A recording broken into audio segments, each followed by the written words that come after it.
नमस्कार, सुजस बुलेटिन में आपका स्वागत है। मैं हूं आपके साथ अश्विनी सरोही। एक नजर हेडलाइंस पर। अजमेर लोकसभा क्षेत्र के एक पोलिंग बूथ पर मतदान की प्रक्रिया हुई संपन्न। 753 में से 517 मतदाताओं ने किया मताधिकार का प्रयोग।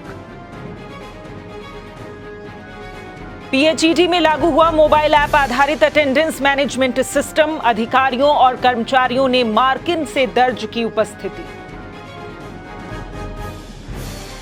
आरटीई के तहत स्कूलों में निशुल्क सीटों पर प्रवेश के लिए अब 10 मई तक किए जा सकेंगे आवेदन। 13 मई को निकाली जाएगी ऑनलाइन लॉटरी। भारत निर्वाचन आयोग के निर्देश पर आज अजमेर लोकसभा निर्वाचन क्षेत्र के नांदसी मतदान केंद्र संख्या 195 पर दोबारा मतदान करवाया गया। यहां सुबह 7 बजे से लेकर शाम 5 बजे तक मतदान की प्रक्रिया चली। पोलिंग बूथ पर 68.66% मतदान हुआ। मुख्य निर्वाचन अधिकारी श्री प्रवीण गुप्ता ने बताया कि इस दौरान कुल 753 मतदाताओं में से 517 ने अपने मताधिकार का प्रयोग किया। उन्होंने बताया कि मतदान केंद्र पर दोबारा मतदान की ये प्रक्रिया शांतिपूर्वक संपन्न हुई। इस मतदान केंद्र की वेबकास्टिंग भी की गई। श्री गुप्ता ने बताया कि पुनर्मतदान वाले बूथ का निर्वाचन आयोग के द्वारा नियुक्त पर्यवेक्षकों द्वारा अवलोकन भी किया गया। जलदाय विभाग में अधिकारियों कर्मचारियों की उपस्थिति दर्ज करने के लिए नया अटेंडेंस मैनेजमेंट सिस्टम लागू किया गया है। मोबाइल आधारित इस सिस्टम से जियो फेंसिंग तकनीक के माध्यम से कार्यालय और कार्यस्थल परिसर के दायरे में उपस्थिति दर्ज कराने का प्रावधान किया गया है। जन कल्याणकारी योजनाओं को आमजन तक तुरंत गति से पहुंचाने और सुशासन के उद्देश्य को ध्यान में रखते हुए ये नया सिस्टम लागू किया गया है। अटेंडेंस मैनेजमेंट सिस्टम लागू होने के पहले दिन जन स्वास्थ्य अभियांत्रिकी विभाग के 4,863 और भूजल विभाग के 573 अधिकारियों और कर्मचारियों ने उपस्थिति दर्ज की। जलदाय विभाग के शासन सचिव डॉक्टर समित शर्मा ने बताया कि अधिकारियों और कर्मचारियों की उपस्थिति को डिजिटल माध्यम से दर्ज किए जाने के लिए सूचना प्रौद्योगिकी और संचार विभाग द्वारा मोबाइल ऐप विकसित कर इसका संचालन किया जा रहा है। निशुल्क और अनिवार्य बाल अधिकार अधिनियम यानी आरटीई के तहत राज्य के गैर सरकारी विद्यालयों में प्री प्राइमरी और कक्षा 1 में 25% सीटों पर प्रवेश के लिए अब 10 मई तक आवेदन किए जा सकेंगे। वहीं आरटीई की ऑनलाइन लॉटरी अब 13 मई को निकाली जाएगी। आवश्यक कारणों के चलते इन तिथियों में बदलाव किया गया है। गौरतलब है कि पहले आरटीई में आवेदन के लिए आयु की गणना 31 जुलाई 2024 के आधार पर की जा रही थी, जबकि पिछले सत्र में आयु निर्धारण की तारीख 31 मार्च 2023 थी।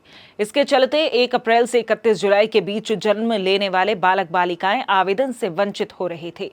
इन प्रभावित बालक बालिकाओं को अवसर देने के लिए अब राज्य सरकार ने आयु गणना की आधार तिथि में संशोधन कर इसे 1 अप्रैल 2024 किया है।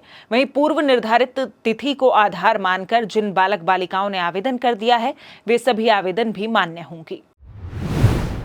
प्रदेश में बजरी के अवैध खनन, परिवहन और भंडारण को लेकर राज्य सरकार गंभीर है। राज्य सरकार द्वारा इसके खिलाफ सख्त कार्यवाही की जा रही है। साथ ही बजरी प्रभावित क्षेत्रों में सघन चेकिंग व कार्यवाही अभियान भी शुरू किया गया है। माइंस विभाग के निदेशक श्री भगवती प्रसाद कलाल ने बुधवार को विभाग के वरिष्ठ अधिकारियों के साथ बजरी के अवैध खनन को लेकर समीक्षा बैठक ली। उन्होंने कहा कि बजरी के अवैध खनन को रोकने के लिए विभागीय अधिकारियों और कार्मिकों के साथ ही होमगार्ड कार्मिकों को भी टीम में शामिल करते हुए 27 टीमों का गठन किया गया। अभियान में जिला प्रशासन व पुलिस प्रशासन से समन्वय बनाते हुए स्थानीय स्तर पर पुलिस टीम का भी सहयोग लिया जाएगा। इसे ध्यान में रखते हुए कई जिलों में भी सघन जांच अभियान के लिए टीमों का गठन कर दिया गया है। प्रदेश के अस्पतालों में मुख्यमंत्री निशुल्क दवा योजना के तहत दवाओं की उपलब्धता, मांग और आपूर्ति के बेहतर प्रबंधन और नियमित मॉनिटरिंग के साथ ही समयबद्धता को लेकर गाइडलाइन तैयार की जा रही है, ताकि रोगियों को दवाओं की उपलब्धता में किसी तरह की बाधा नहीं आए। राजस्थान मेडिकल सर्विसेज कॉर्पोरेशन की प्रबंध निदेशक श्रीमती नेहा गिरी ने बुधवार को एसएमएस अस्पताल में केंद्रीय औषधि भंडार गृह, लाइफलाइन ड्रग स्टोर, सब स्टोर और दवा वितरण केंद्रों के निरीक्षण के दौरान ये जानकारी दी। उन्होंने कहा कि जरूरी दवा सूची में शामिल 100% दवाओं की उपलब्धता के लिए एक ऑनलाइन मैनेजमेंट सिस्टम विकसित किया जा रहा है। इससे दवाओं के उपभोग और उपलब्धता की रियल टाइम मॉनिटरिंग हो सकेगी। सुजस बुलेटिन में फिलहाल इतना ही। फिर होगी आपसे मुलाकात, तब तक के लिए नमस्कार।